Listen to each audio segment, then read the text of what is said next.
Hello students, आपका मेरे channel विकास education point पर स्वागत है। विद्यार्थियों, आज मैं आपको शिक्षा निदेशालय राष्ट्रीय राजधानी क्षेत्र दिल्ली द्वारा दी जाने वाली क्लास 8 के विज्ञान विषय के वर्कशीट या कार्यपत्रक फर्स्ट का अध्ययन करेंगे।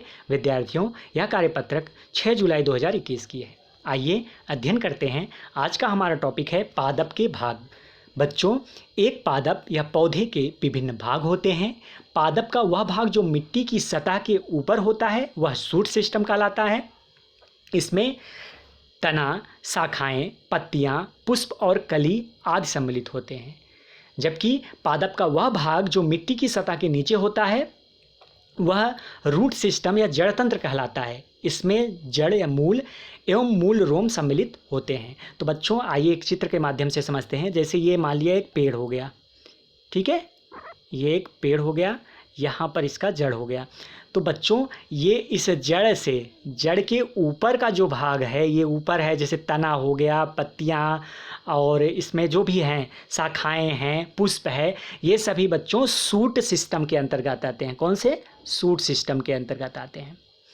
और जबकि ये नीचे वाला जो जड़ है, जड़ वाला पोर्शन है बच्चों, जो ज़मीन के अंदर है, ये जो है रूट सिस्टम के अंतर्गत आता है। ठीक है, रूट सिस्टम या जड़ तंत्र के अंतर्गत आता है। बच्चों, पादप के विभिन्न भागों के कार्य देख लेते हैं। तो तना के बारे में बच्चों देख लेते हैं। तना यह भोजन, जल और खनिज लवण को पादप में ऊपर की तरफ विभिन्न भागों तक पहुँचाने में मदद करता है। और पत्ती यह पादपों में प्रकाश संश्लेषण द्वारा भोजन का निर्माण करती है। यह भोजन पादप के विभिन्न भागों में संचित होता है। पुष्प, इसमें बाह्य दल, पुंकेसर और स्त्रीकेसर सम्मिलित होते हैं। यह जनन में मदद करता है। ठीक है।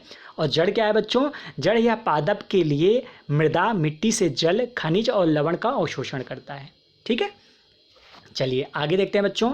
स्वयं को जांचते हैं। अब प्रश्न दिया गया है कि दिए गए चित्र में पादप के विभिन्न भागों को नामांकित कीजिए। इसमें शूट सिस्टम और रूट सिस्टम को भी अंकित कीजिए। तो इसको आइए देखते हैं बच्चों, इसको कैसे करेंगे। तो यहाँ पर देखिए बच्चों, जड़ के नीचे का जो होगा वो रूट सिस्टम होगा, मतलब जड़ तंत्र होगा। ये यहाँ से देखिए, यहाँ से इसके नीचे का जो है ये जड़ तंत्र है या रूट सिस्टम है। और इसके ऊपर का जितना भी पोर्शन है ये क्या है? शूट सिस्टम है बच्चों। जैसे तना हो गया, फल, फूल, पत्ती, ये सब शूट सिस्टम के अंतर्गत आएगा। ठीक है, तो खाली स्थान में भरना था। तो ये क्या है बच्चों? पत्ती है, ये फूल है, ये तना है, ठीक है, ये फल है और ये जड़ है बच्चों। ठीक है, तो इस प्रकार से इसको हम फिल कर लेंगे। आइए आगे देखते हैं। नेक्स्ट क्वेश्चन करते हैं। पादपों में तने का क्या महत्व है? तो इसका आंसर लिखेंगे बच्चों। तना यह भोजन, जल और खनिज लवण को पादप में ऊपर की तरफ विभिन्न भागों तक पहुंचाने में मदद करता है। ठीक है, तो इसका आंसर इस प्रकार से लिख लेंगे। आइए नेक्स्ट क्वेश्चन देखते हैं। क्वेश्चन नंबर 3, पादपों की पत्तियां सामान्यतः हरी क्यों होती हैं?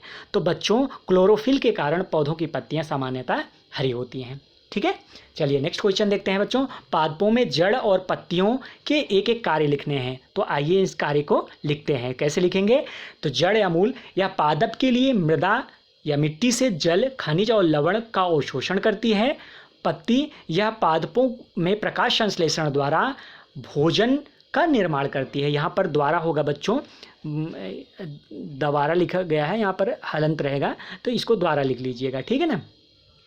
तो ये था आज का हमारा कार्यपत्रक। बच्चों, कोविड-19 जैसे महामारी से सुरक्षित रहने के लिए हमें 2 गज अथवा 6 फीट की शारीरिक दूरी का पालन करना चाहिए।